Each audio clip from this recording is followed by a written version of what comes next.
Welcome back, Truth Seeker. Just learned something new about baseball history. Here's another story mocking the people who watch these sports and who do not see that they are rigged theatrical performances. Listen to this story, and then if you don't know the rest of the details, I'll fill you in. Check this out. In the best-of-5 playoffs, the Cubs won the first 2 games. The World Series was a game away. Those 84 Cubs, to me, they're like superheroes. Those guys couldn't lose. Then, ironically, it was left to Bill Buckner's replacement at first base, Leon Durham, to fulfill the Cubs' destiny. Ground ball hit the Durham, right through his leg! Well, it didn't work out quite so well. It was a ground ball that went through a particular first baseman's legs in San Diego. The Cubs' defeat in '84 would turn on... Alright, so let's just stop right there.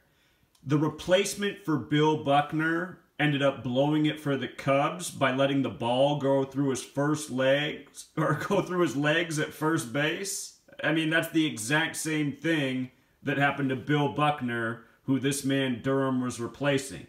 And think about it, Bill Buckner had that happen to him when he was on the Red Sox. This guy has it happen when he's on the Cubs. Those are considered to be two of the most cursed teams in sports history.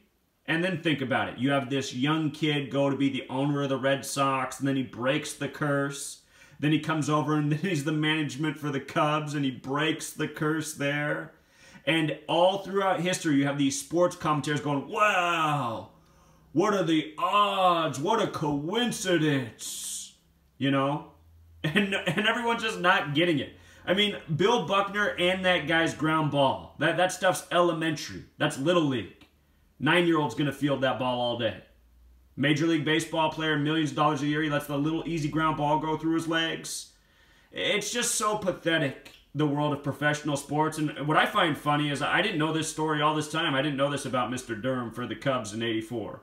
I noticed he wears the number 44, the kill number, and he killed his team with that play. And remember, the divisors of 44 sum to 84. Again, it's all scripted theater. Sports are planned out before the season even begins. For those of you who say, well, how do you script out a ground ball? I mean, if you're asking that question, it's because you're not a ball player. If you're a ball player, you know how to hit the baseball. You know, I never made it to the major leagues. I'm good enough in batting practice to hit the ball off first base and then hit it off third base and then hit it over center field fence. You know, that's where you are in a baseball player. You can put the ball wherever you want on the field. You got to hit a ground ball at the first baseman, and he has to let it go through his legs. Easy. Easy. It's all scripted theater. Just mocking people. Time to wake up. Until next time. Actually, it gets even better. Check this out. The Cubs' defeat in '84 would turn on an error that would be eerily like the Buckner miscue 2 years later. Supernatural fears were confirmed when curse-hunting fans discovered a photo which revealed that Buckner's play in the field may have been haunted by a Cubs batting glove he had worn under his mitt. While Cub fans lived in... I mean, do you need any more evidence that sports are scripted? It's all a big riddle. It's all a big joke. It's all a big mocking. You have to be brain dead retarded to watch this story and think this is coincidence. Until next time.